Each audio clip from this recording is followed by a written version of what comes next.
आज नया चैप्टर चालू करते हैं। चैप्टर का नाम क्या है? International trade. International trade, internal trade मैंने जो प्रीवियस वीडियोस डाला है उसको देखिएगा। इंटरनल ट्रेड का मतलब होता है buying and selling of goods and services within the geographical boundary of a country. अभी हम लोग जो पढ़ा रहे हैं वो क्या है सर? International trade. ये 8 मार्क्स का चैप्टर है, एग्जाम में आते हैं। इंटरनेशनल ट्रेड का मतलब एक ही क्वेश्चन है। ट्रेड का मतलब क्या होता है? Buying and selling of goods and services within the two different countries are involve. यहाँ पर दो कंट्री का नाम तुम पहला बोलोगे resident country, resident country. Resident country वो कंट्री होता है जिस कंट्री में तुम रहते हो। हम लोग अभी बात करेंगे किसके बारे में? इंडिया के बारे में। लेकिन मान लो अगर ये डेफिनेशन कोई पढ़ेगा तो हम जानते हैं कि कोई भी चीज पढ़ाई जो होता है वो क्या पढ़ाता है? यूनिवर्सली होता है। अगर इंटरनेशनल ट्रेड के बारे में अगर कोई यूएसए का बंदा बोलेगा तो वो क्या बोलेगा? बोलेगा international trade is a trade in which the buying and selling of goods and services between the two different countries in which one is a resident country, other is a non resident country. It means that resident country means वो country जिसमें तुम रहते हो और non resident जिसमें तुम नहीं रहते हो। तो रेसिडेंट कंट्री क्या है हम लोग के लिए? इंडिया। अगर कोई भी सामान हम इंडिया से बाहर बेच रहा है हाँ तो उसको हम क्या बोलेंगे? International trade. अगर मैं तुमको बोला जा रहा है सर टाइप क्या होता है सर? सबसे इंपॉर्टेंट है टाइप्स ऑफ इंटरनेशनल ट्रेड। सबसे पहला होता है सर एक्सपोर्ट, दूसरा होता है इंपोर्ट, तीसरा होता है इंटरपोर्ट। सर एक्सपोर्ट का मतलब क्या होता है? Selling of goods. अगर मैं क्या कर रहा हूं सामान को एक कंट्री से दूसरे कंट्री में बेच रहा हूं, मतलब अगर गुड्स इंडिया से बाहर कहीं भी अमेरिका जा रहा है, ये क्या हो रहा है सर? एक्सपोर्ट हो रहा है। सर बाइंग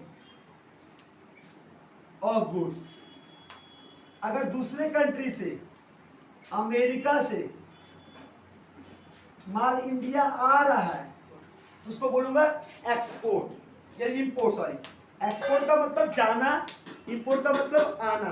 इंटरपोर्ट का मतलब क्या होता है बेटा? एक कंट्री से लेकर दूसरे कंट्री को दे देना। Buying from one country and selling to another country. Example सुनो बेटा, सऊदी अरब से हम लोग क्या करते हैं? ऑयल बाई करते हैं और नेपाल भूटान को हम लोग सेल करते हैं। क्यों सर? नेपाल भूटान सऊदी अरब से क्यों नहीं ले सकता? सऊदी अरब लार्ज क्वांटिटी सेल करता है, वो स्मॉल नहीं करता। और भूटान और नेपाल जैसे छोटी कंट्री होती है तो स्मॉल क्वांटिटी चाहिए होता है। तो इंडिया क्या करता है? सऊदी अरब से, मैं शॉर्ट फॉर्म लिख दे रहा हूँ, सऊदी अरब से क्या करता है? इंडिया माल खरीदता है। क्या? Oil, crude oil. इसको कहाँ सेल करता है सर? नेपाल। क्या करता है? यही ऑयल क्या करता है? सेल करता है। इससे माल खरीद के इसको बेच देने को हम क्या बोलते हैं? इंटरपोर्ट। मतलब ये एक कंट्री से माल खरीदना और दूसरे कंट्री को माल बेच देना, इसको बोलते हैं क्या करने? कुछ मुनाफा कमाने के लिए, इसको बोलते हैं इंटरपोर्ट। यहाँ तक कोई दिक्कत है? सर कैरेक्टरिस्टिक्स क्या होता है सर इंटरनेशनल का? Sir involve two and more country. पहला विशेषता क्या होता है इसमें? अगर मैं बोलूंगा what are characteristics of international trade, बोलना इन्वॉल्व टू और डिफरेंट कंट्री।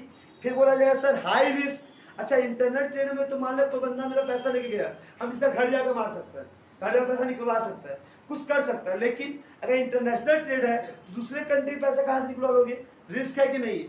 माल जा रहा है, हवाई जहाज में कुछ हो गया तो, अगर लोकल में हुआ तो जाकर जुआ करता, अमेरिका में कुछ हो गया तो, माल पहुंच के ऊपर रिसीव नहीं लेना बोल दिया तो रिस्क तो सर हाई है।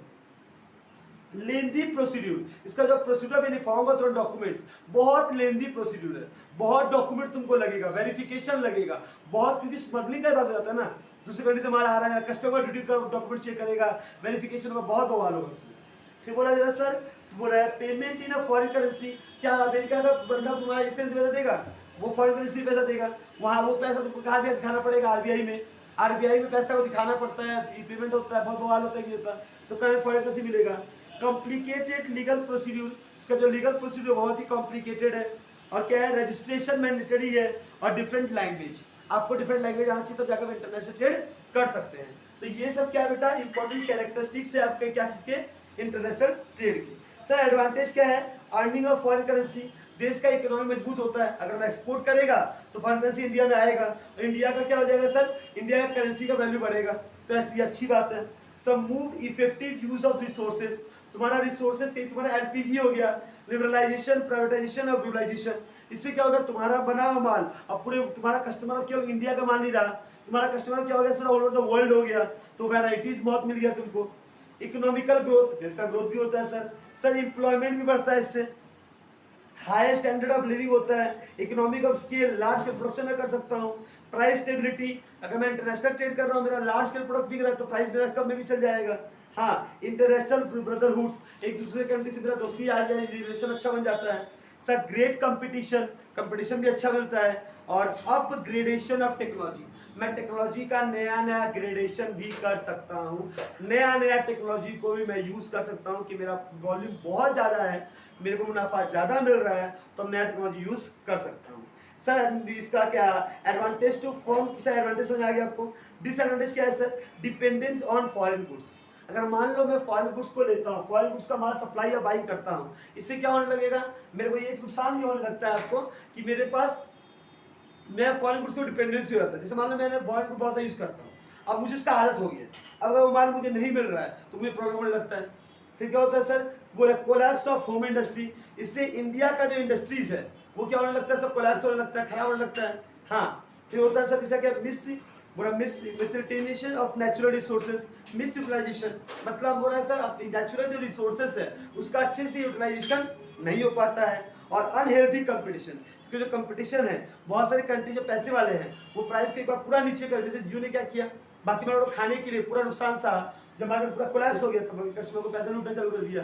तो इस तरीके से हम क्या कह सकते हैं कि मिस यूटिलाइजेशन ब्लॉक करना चालू कर देता है, और इससे क्या होता है, अनहेल्दी कंपटीशन, कंपटीशन अब हेल्दी नहीं रहता है सर। कॉम्प्लेक्सिटी क्या है सर इंटरनेशनल का सर, डिस्टेंस, दूरी बहुत है, लैंग्वेज बैरियर है सब, प्रॉब्लम ऑफ ट्रांसपोर्ट है, डिफरेंट करेंसीज है, क्रेडिट वॉर्थीनेस है, रिस्ट्रिक्शंस है, टाइम लैग्स है, रिस्क इन ट्रांजिट है, ये सारे क्या होते हैं सर, आपको बहुत सारे कॉम्प्लेक्सिटी ऑफ इंटरनेशनल ट्रेड में आपको देखने को मिलते हैं सर। एक्सपोर्ट प्रोसीड्यूर क्या है, अगर मैं कोई एक्सपोर्ट कर रहा हूँ माल, ध्यान से सुनना, सबसे इंपॉर्टेंट वर्ड है एग्जाम में, ये तो जो मैंने आपको बताया एग्जाम में छोटे क्वेश्चन में एग्जाम में आ जाएंगे, अगर लंबे क्वेश्चन में आने के ऊपर आया तो वो आपको देगा सर एक्सपोर्ट प्रोसीड्यूर क्या है और इंपोर्ट प्रोसीड्यूर क्या है, मतलब एक्सपोर्ट करने के लिए क्या आपको कैसे कैसे आप एक्सपोर्ट कर सकते हैं, और इंपोर्ट करना है तो आप कैसे कैसे कर सकते हैं। ये export and import procedure very important, ध्यान से सुनिएगा।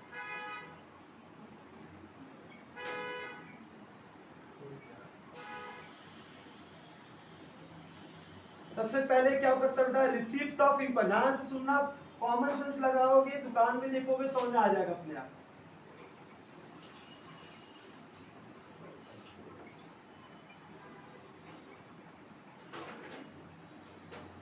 सबसे पहले क्या करोगे बेटा, अगर मान लो तुम एक्सपोर्टर हो, तुम माल बेचने वाले हो, तो तुमको वो सामने वाला इंक्वायरी करेगा, रिसीप्ट ऑफ इंक्वायरी, तुमसे कोई बोलेगा ना मुझे माल चाहिए, तुम सबसे पहले क्या करोगे एक्सपोर्ट करने के लिए, तुमको receipt of inquiry sending the quotation, तुमको एक इंक्वायरी आएगा क्या माल आपके पास ऐसा माल है, तुम अपना कोटेशन भेज दोगे, मेरे पास ये माल है, ये प्राइस का है, ये रेट का है, ये क्वालिटी का है, तो तुम पहले क्या करोगे, रिसीव करोगे क्या इंक्वायरी, और तुम क्या सेंड करोगे अपना कोटेशन, कोटेशन मतलब quantity price and quality. Second क्या होता है, ऑब्टेनिंग एक्सपोर्ट ऑर्डर और indent and sending confirmation. Sir obtaining the export order, तुमको एक्सपोर्ट ऑर्डर मिलेगा, सामने वाले ने कोटेशन लिखा, उसको पढ़ा, उसको अच्छा लगा, वो तुमको क्या एक्सपोर्टिंग द एक्सपोर्ट ऑर्डर, वो तुमको एक्सपोर्ट ऑर्डर देगा, और इंडेंट, इंडेंट मतलब कंडीशंस, कि मैं इतना माल लूंगा, ये प्राइस में लूंगा, मैं इतना दिन क्रेडिट वर्ड में मांगूंगा, एंड सेंडिंग द कंफर्मेशन, हाँ मैं कंफर्मेशन तुमको वो सेंड, एंड मतलब तुम पहले क्या करोगे, वो तुमको इंडेंट देगा, एक्सपोर्ट ऑर्डर देगा, तुम उसको कंफर्मेशन दोगे कि हाँ मैं ये माल दे सकता हूँ, इतना माल मैं कर सकता हूँ, मुझे कोई दिक्कत नहीं है, ये प्राइस चलेगा मुझे।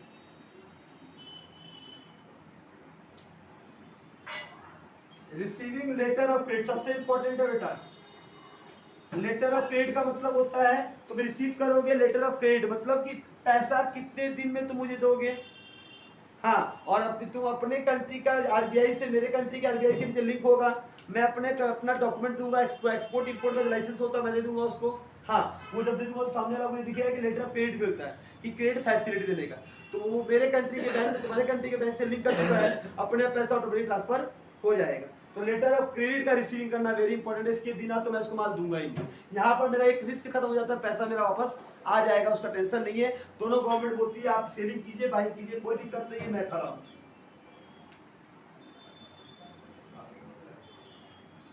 ऑब्टेनिंग प्री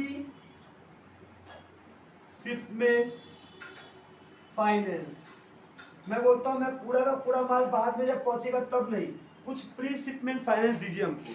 मतलब जब माल आपको मैं शिप कर रहा हूँ, माल आपको पहुंचा दूंगा, उसके पहले कुछ तुमको मोटा पैसा दीजिए, प्री एडवांस कुछ पैसा हमको दे दीजिए। तो प्री शिपमेंट फाइनेंस कम से कम हमको करना पड़ता है, वो ही करता है। इसके बाद क्या है सर?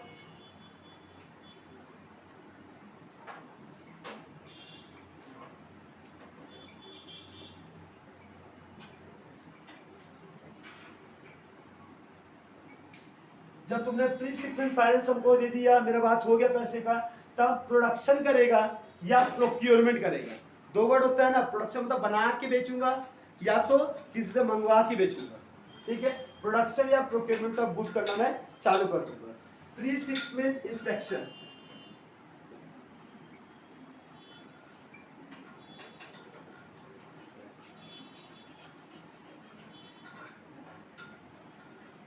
प्री शिपमेंट इंस्पेक्शन का मतलब क्या होता है? यहाँ पर तुम्हारा माल बन गया है तो ये प्री जो शिप वाला जो होता है, जो डॉक माल होता है, मतलब कस्टम वाले जो ऑफिसर, तो वो लोग पहले वेरीफाई करेगा माल सही है कि गलत है, किस जगह बेचना है, वहां से कंफर्मेशन लेगा, सब कुछ क्लियर। मान लो वहां माल पहुंचा को लेने नहीं आता तो मेरा पड़ा रह जाएगा। तो प्री शिपमेंट फाइनेंस के द्वारा, प्री इंस्पेक्शन के द्वारा इंस्पेक्शन करके सब कुछ क्लियर कर देगा।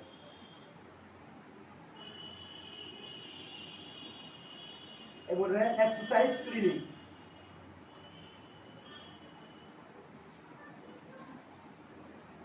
क्लियरेंस, मतलब एक्साइज क्लियरेंस मतलब एक्साइज ऑफिसर लोग होते हैं, हाँ, जो माल को क्लियर करते हैं कि माल में कुछ स्मगलिंग का माल नहीं है, तो माल सब कुछ सही है, इसमें कोई गड़बड़ का माल नहीं है, कोई दिक्कत इसमें नहीं है, तो वो क्लियर नहीं देंगे हम आगे नहीं बढ़ पाएगा। सातवां, ऑब्टेनिंग सर्टिफिकेट ऑफ ओरिजिन, मतलब माल कहाँ बन रहा है, कहाँ माल बना है, उसका सर्टिफिकेट उसको यहाँ सबमिट करना पड़ेगा। Reservation of shipment space, reservation of shipping space, मैं पहले याद है ना बेटा, तुम ऐसा बात नहीं हो तुम बोल दिया माल तुम्हारा पहुंच गया, तो पहले उसको रिजर्व कराओगे कि तुम्हारा जगह शिप में जो चाह रहा है उसमें तुम्हारा जगह वो हो जाना चाहिए, कंफर्मेशन। जब शिप में जगह खत्म हो जाए तुम्हारा तो माल भेजा देगा, तो शिपिंग के लिए स्पेस को तुम पहले से बुक कर लोगे। फिर पैकिंग एंड फॉरवर्डिंग, जब प्लेस कंफर्म हो गया फिर तुम क्या करो, पैकिंग करोगे एंड फॉरवर्डिंग। अच्छा, कोई हमको बताएगा what is the difference between packaging and labelling? Packaging और लेबलिंग में क्या डिफरेंस है? पैकेजिंग क्या होता है? पैकेजिंग का मतलब होता है माल को प्रोटेक्ट करना। वो क्या करता है कि माल बाहर से भीग ना जाए, कहीं खराब ना हो जाए, जब तक कस्टमर तक पहुंचे नहीं इसके पहले कुछ लीकेज ना हो जाए, माल में खराब, ये सब पैकेजिंग होता है, ठीक है। और लेबलिंग का मतलब होता है कि उस प्रोडक्ट में क्या क्या इंग्रेडिएंट लगा है, कितने क्वांटिटी है, कितना कार्बोहाइड्रेट है, कितना मतलब पूरा प्रोडक्ट के बारे में बायोडाटा जो कस्टमर को जानना जरूरी है। Price, quality, quantity, ingredients, all other information are to be labeled as per the Consumer Protection Act 2009। इसमें लिखा है कि आपको क्लियर सारी बातों को वहां पर मेंशन करना पड़ेगा। यहाँ तक कोई दिक्कत है? पैकिंग एंड फॉरवर्डिंग फ्री करवा देगा। फिर क्या कराएगा sir? Insurance of goods, insurance of goods, goods का इंश्योरेंस करवाएगा। फिर कस्टम क्लियरेंस,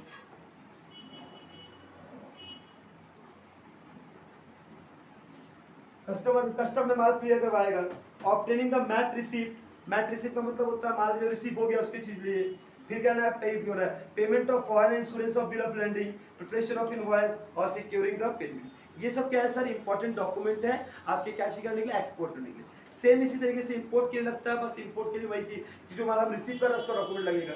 ये देख लीजिएगा अच्छे से एक बार अपना price and export document. Principle क्या क्या है सर, वो नॉर्मल चीज है। और WTO मतलब होता है वर्ल्ड ट्रेड ऑर्गेनाइजेशन। किस तरीके से एक कंट्री से दूसरे कंट्री में कोई माल मैं बेच रहा हूँ या माल कोई खरीद रहा हूँ, इस तरीके से मैं वर्ल्ड ट्रेड ऑर्गेनाइजेशन जो स्टेबलाइजमेंट हुआ था, वर्ल्ड ट्रेड ऑर्गेनाइजेशन इसलिए स्टेबलाइज, उसके पहले इसका क्या नाम था, गैट।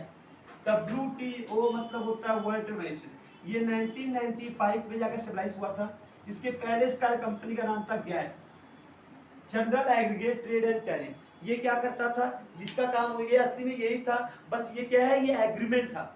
यहाँ लोग अपनी मर्जी से आते थे। यहाँ पर सारे कंट्रीज जो है वो अब एक जो हो गया है कि यहाँ पर कोई भी कंट्री से माल कहीं और जा रहा है तो उस सरकार का काम होता है कि किसी का माल गायब नहीं होना चाहिए, किसी के ट्रेड में कोई गड़बड़ नहीं होना चाहिए। इसी के तहत में कोई भी सरकार दूसरे कंट्री के माल को रोक नहीं सकती। WTO में सब बैठ के बैठक करता है कि सबका प्रोडक्ट खरीदता है, बस कस्टमर मांग रहा है तो बात सरकारें रोक नहीं सकती है माल को खरीदने और खरीदने के लिए। डाउट है, वो अपना कस्टम चार्ज बढ़ा सकती है, कस्टम चार्ज कम कर सकती है, लेकिन वो इसको रोक नहीं सकती है। मेरे हिसाब से इंटरनेशनल ट्रेड में इंपॉर्टेंट क्वेश्चन जो आपके थे वो थे इंटरनल ट्रेड, एक्सटर्नल ट्रेड और इंपोर्ट इंटरपोर्ट ट्रेड, इंटरनेशनल का meaning, characteristics and document of import and export. इतना कर लेने से आपका ये टॉपिक क्लियर हो जाएगा, 8 मार्क्स हो जाएगा। थैंक यू, समझ में आया तो बोलिएगा, अगर कोई प्रॉब्लम हो तो कमेंट कीजिएगा। बाय।